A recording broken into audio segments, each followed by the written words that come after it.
Hi Joe, how are you? Hi, I'm good. How are you? Good, thank you. Thanks so much for taking some time out to answer these questions from students at Mulberry Academy, Shoreditch. Okay. As I'm sure you're aware, this year's theme for LGBT History Month is shining a spotlight on those that have worked in the healthcare or medicine field. And we really appreciate having someone that's had those experiences coming to answer these questions today, so thank you. Before we get started, maybe you could tell us a little bit about what your current role is in medicine.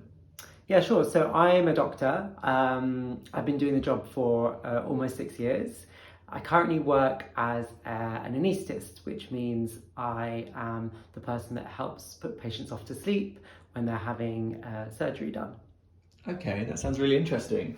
A big part of the focus of this month is looking specifically at those that were part of the pandemic. Was that an experience you had?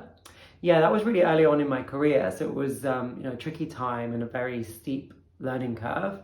I was working at Whipps Cross Hospital in Leytonstone in the intensive care.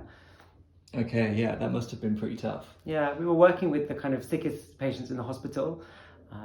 Yeah. Okay. So with this year's theme, why do you think it is so important that we are having that focus on queer people in healthcare? Yeah, that's a good question. I obviously think it's really important that people stay healthy and that they go to the doctors when they need to. But I think sometimes if a group of people doesn't feel very included in society, one thing we notice is they don't come to the doctor as much, and that can be a problem. And definitely for LGBT plus people, we see that. And it means there are certain increased incidents of problems within the queer community. Just one example of this is worse mental health. So shining a light on the specific needs of queer people and how we can provide healthcare for them is really important. Great. Thank you for what you're doing.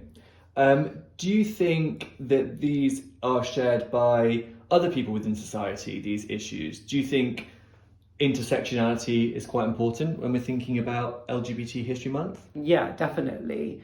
There are lots of different groups that don't access and can't access healthcare as well as the majority. So patients from migrant backgrounds, people of colour, people that don't speak English as a first language, they all face different barriers to seeing the doctor and accessing healthcare. And I think that really goes to show, the importance of the wide variety of the population that make up LGBT plus community. Yeah, completely.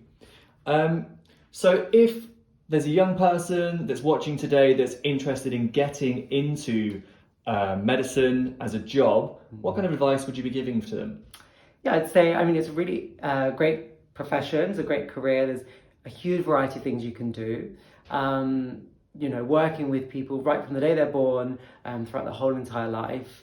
What I would say is you need, at school stage, to have a really good work ethic. Unfortunately, you do need to work hard and do well in your exams and get good results. But I also think it's really important to be mindful and remember that knowing how to communicate with people, to be kind, empathetic, are really important skills to have to work in healthcare. And then a practical tip, I think it's really good to try and get some work experience in the health profession, just to show that you're kind of really interested in taking an interest in the profession seriously. Great, thank you for that. I'm sure that'd be really helpful for our students at school today. That's all the questions that we've got from students, but we really appreciate you taking that time out. Have a fantastic LGBT History Month, and we'll speak to you again soon. All right then, thank you. Cheers, bye. Bye.